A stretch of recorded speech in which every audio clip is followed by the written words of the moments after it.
Pada zaman yang silam, ketika peradaban manusia masih berada dalam tahapan-tahapan awal pembentukan, terdapat suatu wilayah yang terpencil namun subur di ujung timur, yang kemudian dikenal sebagai Nusantara. Wilayah yang kini kita kenal dengan nama Indonesia, telah lama dikenal sebagai pusat keanekaragaman budaya dan kekayaan alam yang melimpah. Sejarah telah mencatat, bagaimana bangsa-bangsa besar dari berbagai belahan dunia, berlomba-lomba untuk menjalin hubungan dan menguasai perdagangan di wilayah eksotis ini. Namun, apakah mungkin wilayah ini juga memiliki jejak dalam kitab suci Al-Quran?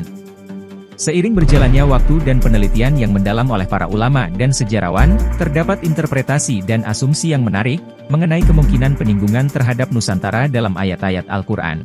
Surat Al-A'raf ayat 96 mencatat, bahwa keberkahan akan dilimpahkan kepada penduduk desa yang beriman dan bertakwa. Sejauh ini, interpretasi konvensional dari ayat ini cenderung bersifat universal, mengacu pada umat manusia secara keseluruhan, tanpa terikat pada konteks geografis atau budaya tertentu. Namun, analisis lebih lanjut oleh beberapa ulama di Indonesia, menunjukkan kemungkinan kaitan khusus ayat ini dengan kondisi sosial dan geografis di Nusantara. Menurut Kiai Haji Ma'mun Zubair, istilah Ahlal Quro atau penduduk desa, memiliki resonansi khusus dalam konteks Indonesia, di mana desa-desa atau nagari, merupakan bagian integral dari struktur sosial dan pemerintahan. Menyelami lebih dalam, terdapat bukti historis dan antropologis yang mendukung hipotesis ini. Menurut data dari Badan Pusat Statistik Indonesia, jumlah desa di Indonesia mencapai lebih dari 81.000 desa pada tahun 2015. Konsep desa atau nagari di Indonesia memiliki tatanan sosial dan pemerintahan yang unik, berbeda dengan struktur kelurahan yang lebih formal dan teratur. Di desa-desa ini, kepala desa atau ku seperti yang dikenal di Cirebon, memiliki peran penting dalam mengatur kehidupan sosial dan budaya masyarakat, menegakkan nilai-nilai adat istiadat, dan mempertahankan keharmonisan dalam masyarakat. Sebaliknya, di Jazirah Arab pada era Nabi, struktur sosial lebih cenderung nomaden, dengan suku-suku Baduy yang berpindah-pindah seperti tawon, tanpa adanya konsep desa yang menetap dan terorganisir seperti di Indonesia. Dalam ceramahnya di puncak Haul Pesantren Buntet Cirebon, Kiai Sepuh tersebut menjelaskan, ayat ini lebih relevan jika dirujukan kepada kondisi di Indonesia, di mana desa atau nagari memiliki peran penting dalam kehidupan sosial dan pemerintahan.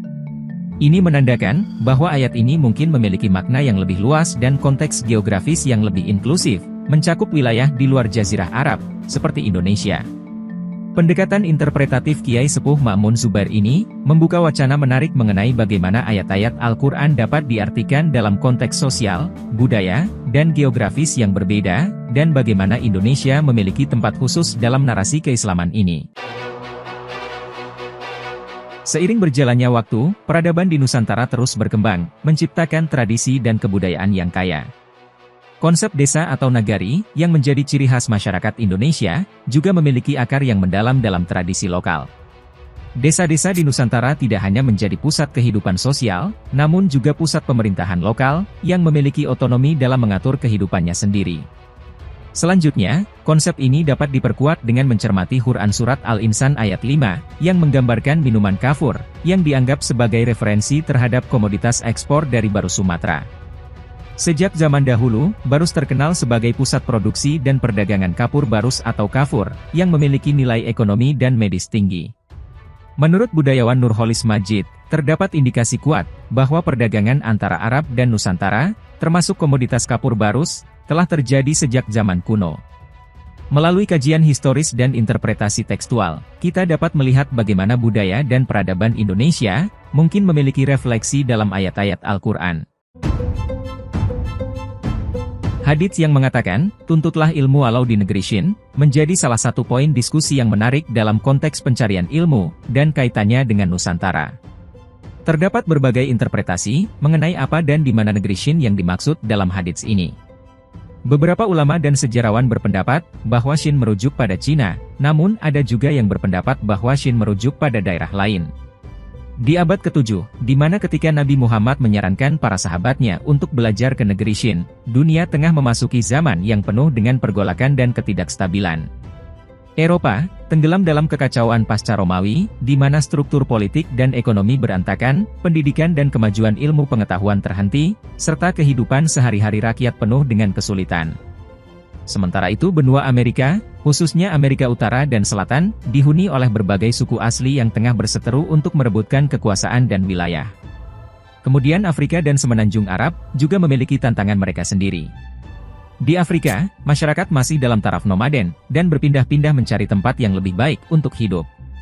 Sedangkan di Semenanjung Arab, masyarakat Badu menjalani kehidupan yang keras di tengah kondisi geografis yang tak ramah. Hukum yang berlaku masih sangat sederhana, seringkali kepala suku memerintah secara sewenang-wenang, dan despotik ala Genghis Khan. Kita beralih ke benua Asia, terutama ke wilayah Cina, kita melihat gambaran perang dan pergolakan yang besar juga.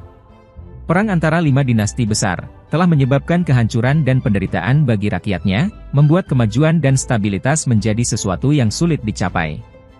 Jangankan untuk belajar ke sini, hidup di sini saja sudah tertekan. Jadi, di mana letak negeri Shin berada? Seperti yang dibilang oleh Kiai Maimun Zubair, sebaiknya kita harus merujuk ke Nusantara. Interpretasi mengenai Shin sebagai Nusantara, didasarkan pada analisis bahasa dan konteks sejarah. Dalam bahasa Sanskerta kuno, terdapat kata Shin, yang berarti negeri berperadaban maju. Interpretasi ini menjadi menarik, jika dikaitkan dengan kondisi peradaban di Nusantara pada masa lalu, yang diketahui telah maju dalam berbagai aspek kehidupan, seperti sistem pemerintahan, perdagangan, dan budaya. Ketika menelusuri sejarah, terdapat berbagai bukti dan catatan yang menunjukkan bahwa Nusantara memiliki hubungan perdagangan dan diplomatik dengan berbagai kerajaan dan imperium di Asia dan Timur Tengah. Misalnya berdasarkan catatan sejarah, pada abad ke-7 dan ke-8, Kerajaan Srivijaya di Sumatera, telah menjalin hubungan perdagangan dan diplomatik dengan kerajaan di India dan Cina, serta dengan peradaban Islam di Timur Tengah. Data arkeologis juga menunjukkan bahwa Nusantara memiliki peradaban yang maju pada zaman tersebut. Penemuan artefak-artefak kuno dan situs-situs arkeologis di berbagai wilayah di Indonesia menunjukkan bahwa masyarakat Nusantara pada masa lalu memiliki kemampuan teknologi dan keahlian budaya yang tinggi. Misalnya, penemuan-penemuan arkeologis di situs Liangan di Jawa Tengah menunjukkan adanya aktivitas perdagangan dan pembuatan keramik yang canggih. Hadits Tuntutlah Ilmu Walau di Negeri Shin, mengandung makna yang mendalam tentang pentingnya pencarian ilmu dan pengetahuan, dan bagaimana Nusantara menjadi salah satu pusat ilmu pada masa itu. Sudah banyak catatan yang menyebutkan, bahwa daerah Sumatera dan Jawa, sering dikunjungi para biksu untuk belajar. Melalui interpretasi dan analisis konteks sejarah, kita dapat melihat, bagaimana Nusantara menjadi salah satu referensi dalam hadits ini, yang mengajak umat manusia untuk terus mencari ilmu dan kebenaran, bahkan jika itu berarti menyeberang benua, dan menjalin hubungan dengan peradaban-peradaban lain di seluruh dunia. Amat logis, Nabi akan menganjurkan orang belajar ke negeri-negeri yang maju, yang pantas dijadikan teladan. Mungkin dalam pandangan Nabi, negeri Shin atau Nusantara, adalah negeri yang mendapat berkah dari langit dan bumi, sehingga pantas dicontoh oleh para pengikutnya. Sesungguhnya, kitalah bangsa pemilik DNA yang berperadaban paling maju di dunia dalam segala bidang. Dan hal inilah, yang sangat ditakuti oleh bangsa lain, yakni apabila bangsa Indonesia terbangun dan tersadarkan atas jati diri yang sesungguhnya.